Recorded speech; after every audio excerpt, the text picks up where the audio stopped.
was babysitting this badass kid over the summer who was the literal embodiment of Dennis the Menace and Junior from Problem Child. And if you thought you wanted kids, I promise you, you're not gonna want them kids after you hear this. I get called to do a babysitting job. They're paying like $28 an hour. So obviously I said, yeah, I'm not doing anything else. Let's make some bread. And for the sake of the story and the kids' privacy, let's just call him Dennis, right? So I walk into Dennis' house, I meet the parent, and then I go to introduce myself to Dennis himself. As soon as I go, hi Dennis, my name is Nasha, the craziest fucking shit starts to happen. Keep in mind, he's 9 years old. He's not a little ass baby. But he starts pissing his pants. There's literal piss dripping down his leg. Oh, Nasha, it's just piss. Maybe he was nervous. Maybe he was excited. Okay, I'll give you that. It was just piss. But everything else that he did throughout the months of June and July, baby, that shit was more than just piss. And he wasn't really talking to me, so I'm thinking, oh, this is about to be a breeze. This kid is quiet. He's nice. He's calm. I was so fucking wrong. He wasn't quiet. He was just not talking to me. Because as soon as he went upstairs to his room, I would hear him yelling, screaming, screeching, and even cursing. And then I heard a loud ass boom, right? And I'm concerned because I'm like, oh shit, this 9-year-old kid is upstairs in his room by himself. And I heard a big ass boom and a bang. He could be hurt. So I run upstairs mad quick, right? I'm knocking on his door. I'm like, Dennis, right?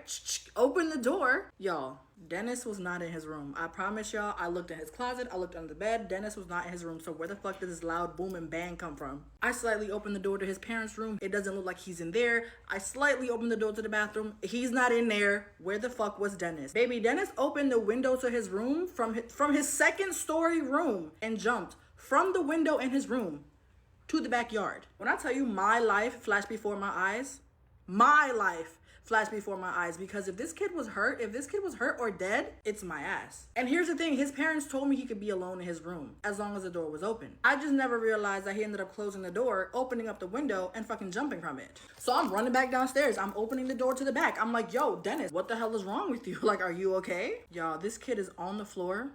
He's not crying. He doesn't look concerned. He doesn't look scared, but he's just looking at me with a blank stare. I'm like, hello? Are you okay? Are you hurt? Does anything hurt? Does anything feel broken? Y'all, this little dude was just staring at me as if I wasn't even fucking talking. So at this point, I'm debating whether I should even tell the parents, right? Then I peeped that they have cameras. So I'm like, okay, if I don't tell them, they're going to see it anyway. So let me call them real quick and tell them what the fuck just happened. For sure, I was going to get fired right then and there. And there goes my summer gig, right? Wrong. Apparently, once I told them what happened, they said that that wasn't the first time that it ever happened. They said that that's something that happens quite often, actually. And that is why they told me to make sure that if he's in his room, that door stays open. Okay. And that's not even the worst thing that he did. Jumping out the window was not the worst thing that he did, I promise you. The week after that, I come back, mind you, he is still not talking to me. He still has not said a single word to me. Not a hi, not a bye. I go, hey Dennis, your parents are going to be home late today and they told me that you can pick out anything from the pantry just in case you get hungry before they come home and make dinner. They have Campbell's chicken noodle soup, they have Chef Boyardee, they have noodles, just pick whatever you want. Again, still not talking to me for some fucking reason. And this kid is not mute, he's not autistic, so before you even say that, he's none of that. So I go to sit down on the couch, right? I pull out my book. I'm reading a book called Why Men Love Bitches, right? I pull it out just to read a couple pages, but I'm still very alert of where Dennis is and what Dennis is doing. But all of a sudden it gets quiet, like really quiet. So I put the book down and I call him, Dennis, Dennis, no answer. All of the fucking sudden, oh my God, as if the first boom and bang wasn't enough, bitch, boom, bang again. But this time somebody could have actually fucking died. I kid you not, I'm not even trying to be funny. My heart is fucking racing out of my chest. I get up to go see what the fuck the boom was. Y'all wanna know what this little dude did? When I said, hey, your parents said you could have a snack before dinner, like a Chef Boyardee, a Campbell's chicken noodle soup, whatever, I didn't mean take the fucking can and put it in the microwave. He took an entire can of Chef Boyardee and put it in the microwave. That shit exploded. The microwave was smoking. I kid you not. So now I'm visibly furious. I'm heated. And I'm talking to this kid and I'm like, why would you do that? You know you're not supposed to do that. Your parents told me that you knew how to use a microwave. You know what goes in a microwave. You know what doesn't go in the microwave. I'm calling your parents. You're lucky I'm not calling the cops. And you want to know what this kid was doing the whole time that I was snapping on him? He was just staring at me like this.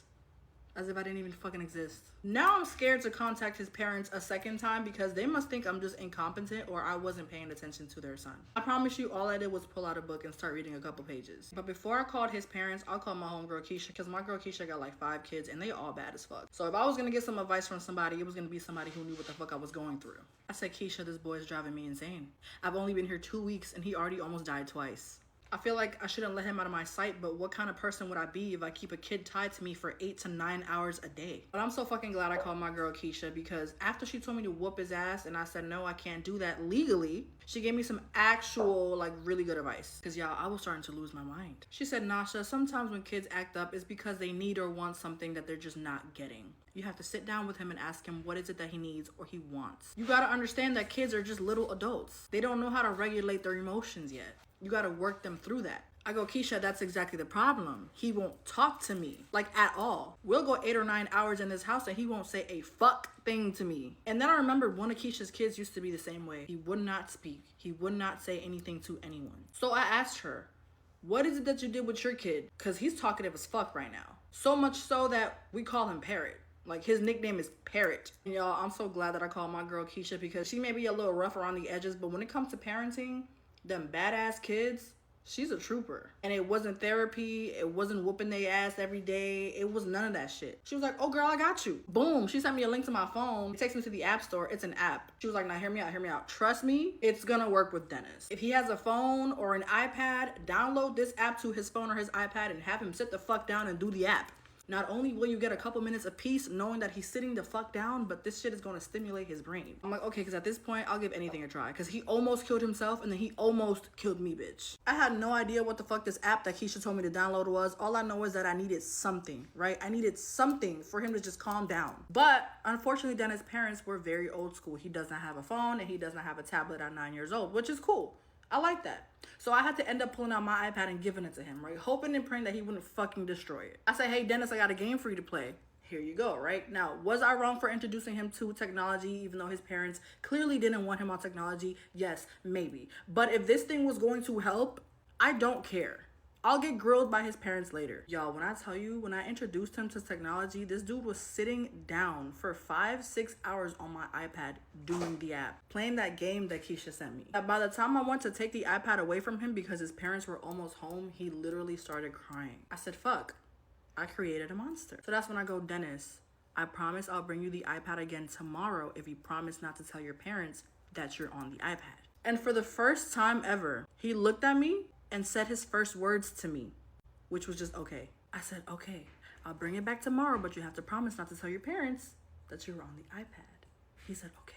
His parents got home and they seen how the microwave was destroyed and I thought they were gonna rip me a new asshole. Luckily, they went easy on me, but they did tell me that I couldn't come back to babysit because apparently I just wasn't doing a good enough job. So for like 2 to 3 weeks, I went without seeing Dennis or babysitting. And then on a random Thursday night, I get a phone call from Dennis's mom, right? I pick up the phone and I'm like, hello. She was like, hey, Nasha, I would really like to speak to you. Can we meet? She was like, oh, it's really important, but it has to be in person. I'm thinking maybe she needs me to do the job again because nobody else would because your son is fucking crazy.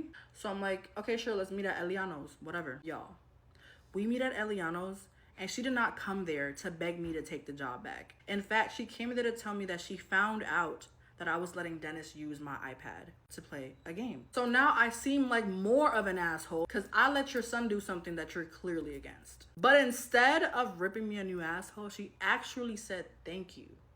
I was so fucking confused. I was like, thank you for what? Apparently, Dennis had been nonstop raving about this Gleam game that I put on my iPad for him to play for 6 hours straight. So much so that his mom actually did research on what Gleam even was and she realized it wasn't a game at all. It's actually a self-help tool for people like Dennis who have problems communicating and shit like that. But since he was talking about this Gleam game so much, she actually had to look it up on her own and see what it was. So she thanked me. She was like, I know what you were trying to do and I appreciate you. So much so that she actually went out and bought Dennis an iPad and put the Gleam app on his iPad. Because apparently the reason why he pisses himself when he sees new people is not because he's trying to be funny, it's simply because he's just that socially awkward. I mean, think about it. He's a 9-year-old only child. His parents are in their mid-50s. It could get a little weird, you know? And the reason why he acts out and does all this wild shit is because he's not getting enough attention from his parents. So when new people come around, he feels the need to show out. But apparently ever since they bought him that iPad and he's been playing that game on his iPad, he's been really chill. And then she asked me if I would take the job back and they would bump me up to 30 an hour instead of 28. He's also telling me that now that he's been playing this Gleam app on his iPad, which again, it's really not a game at all. I just told him it was a game so that he would just sit the fuck down and feel like he's playing something. But the whole time he's really just learning and helping himself as a tiny human being, right? His mom said, now that he's on that Gleam app on his tablet all day, you really don't have to do much. Come back. We'll pay you $30 an hour. I promise he'll be good. And if he just so happens to blow up our new microwave, I promise we won't fire you. We know it's not your fault. It's our fault. And instead of saying yes right away, I said, okay, I'll come back with one exception. She goes, what's that? I say, you have to download the Gleam app too, and you have to do it too. She looks at me like I'm fucking crazy. She goes, why would I do that? I say, oh, not just you, but your husband too. Because obviously, whatever is wrong with Dennis, they got it from y'all. He is begging for attention from y'all. He's acting out because he's not receiving something from y'all. So if you promise me that you'll try out the Gleam app for the sake of your relationship with Dennis, which will make my relationship with Dennis better, I'll come back in a heartbeat. And yeah, she was looking at me crazy as fuck. She was looking at me like I had a dick on my face, but she agreed. I don't know if it's because she was just desperate for a babysitter or what the case was, but she agreed. So now not only was Dennis learning how to communicate and regulate his emotions and his social awkwardness, but so was mom and so was dad. Because it does take a village and it is a group effort to make sure that your kids are on the right track, so that they're not out here jumping from windows, blowing up microwaves, throwing stones at birds, running into walls, or doing whatever the fuck else Dennis was doing while I babysat him. And boom, now everybody's job is easier. You have a calmer kid, you have parents who are actually communicating with the kid, and you have a babysitter who is not worried that at any given moment, the house may blow up because of said kid. It's a win-win-win-win.